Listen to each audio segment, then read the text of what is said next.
Hallelujah, hallelujah.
Aqui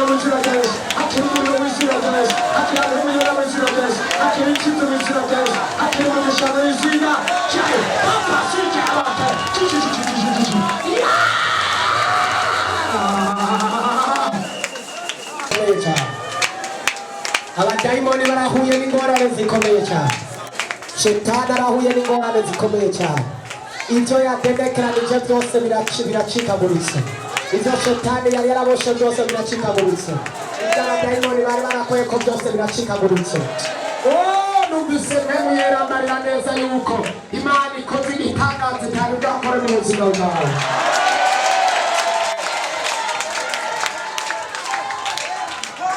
Yakudugije ku rundi rugero, igukuye ahantu bari barakuboheye.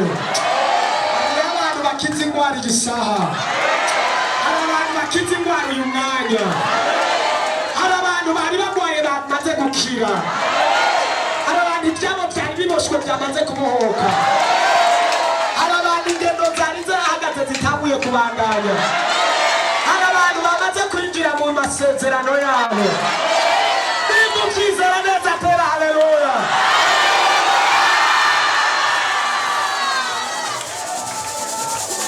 N'ubu Imana iracyakora, n'ubu Imana iracyakora, n'ubu Imana iracyakora.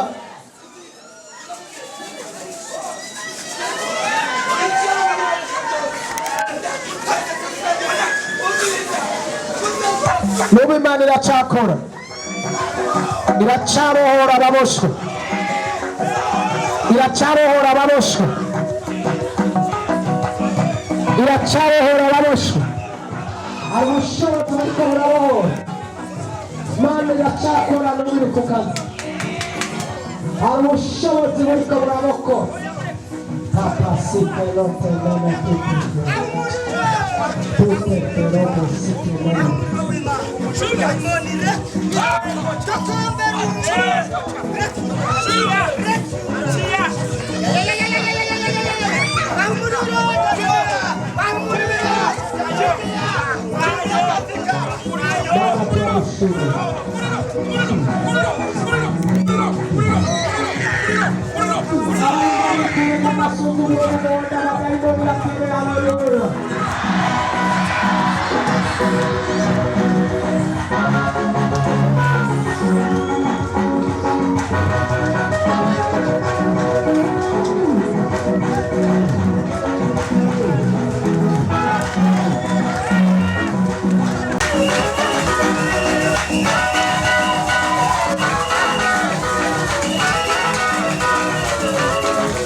Thank you.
afashwe na demoni, uyu muntu mubi, uyu muntu mubisigo, uyu muntu ndayishe, wamwe mubadakwishe, wamwe mubadakuranduye, wamwe muberanduka va muno muntu mw'izina rya Yesu wagisigo wirobeka, wamwe mubiwe ndakutegetse mw'izina rya Yesu, ndakutegetse mu maso ya Yesu, umbiza ndakubwire wamwe mubiwe hora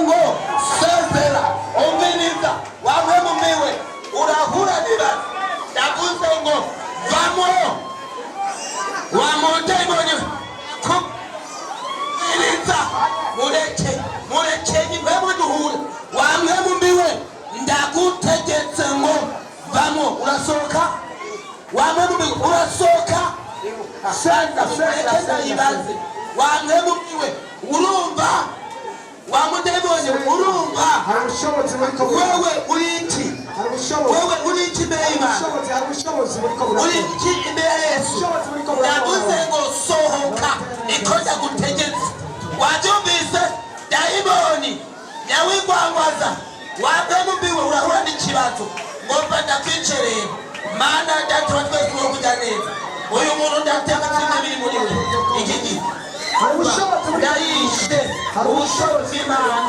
bongera mushike wamwe mumiwe nagutegetse wabyumvise ubugene vuze ngo sohoka ari umuriro ari amaraso ya Yesu mwana w'isezerano ryawe sezera ondoka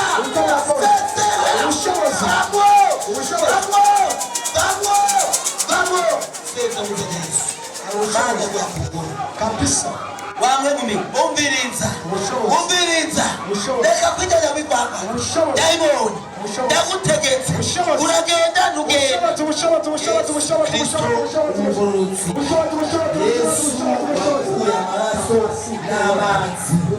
ubushobozi bwawe mwami oh haleluya mana nishimwe mu yose imwe mu yawe yoreka imwe mu yawe mwami yiyorobetse ahantu ndayishe ndayisabuye ndasabuye ubushobozi bwa Satani ndasabuye ubushobozi bwa demoni ndasabuye zimu ndasabuye inama zikuzimu ndasabuye imwe ndasabuye imwe mu yoreka mana data wavyose nasengera abantu kandi bineza Yesu ubwe mubazi zawe z'amaheri ndashira amen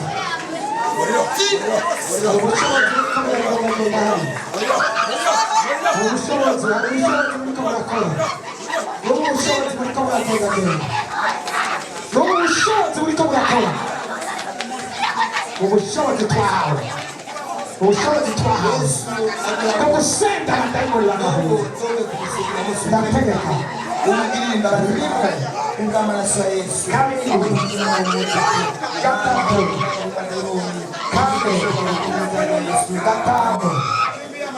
gatandatu indwi turarikwa n'abazimu bose mw'izina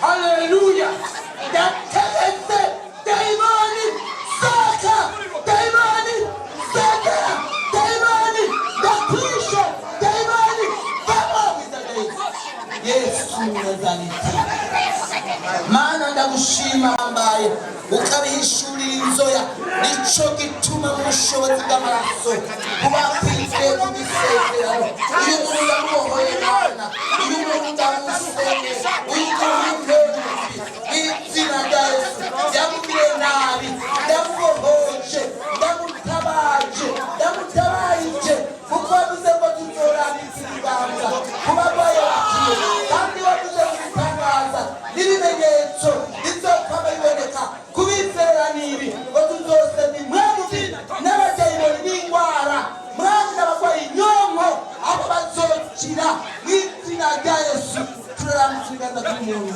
umugimba kubereza Yesu ndabese dayimoni w'imangwaza ndagutegetse ni wewe izina rya Yesu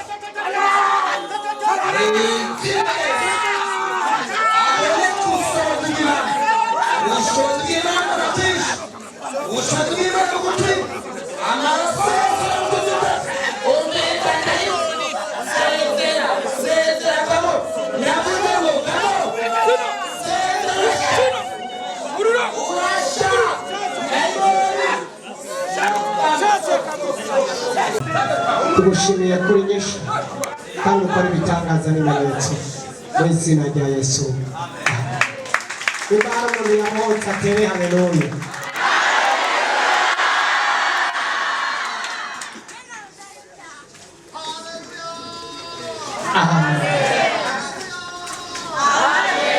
Imana ikoze. Ariko kubona tuhonda abadayimoni kugira kuru n'abantu b'Imana. Iyo umuntu ababwiye ngo muze gusenga, muze muraza gusenga. Kuko hari ubushobozi bw'amasengesho. Kandi Imana ndazigiye irakora ibintu bikomeye cyane.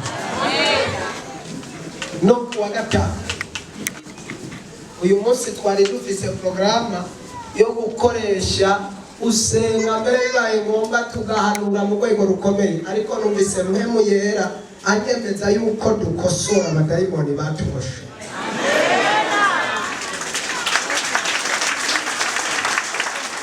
Ibijyanye no gusengera n'ibijyanye n'amamesaje y'ubuhanuzi bizobandanya muri iyo minsi ikurikira, kuva mu ndwi ikurikira hose kuwa Mungu, kuwa gatanu, kuwa kangahe tuzobandanya n'iyo porogaramu. Ndagomba ko abantu bamenye icyo bagiye kuba muri uyu mwaka. Hana kugenda nk'imburabwenge cyangwa abantu batagenda. Ndakeneye ko umuntu nimba afite amasezerano, Imana imuha amasezerano, umuntu agendana amasezerano. Yesu adufashe cyane. Kandi Imana irabona kandi irashoboye. Kandi irashoboye. Hari abantu rero bari bamaze iminsi baboshwe, ndazi pondoza icubahiro kuko Imana inabohoye abantu mu izina ryayo.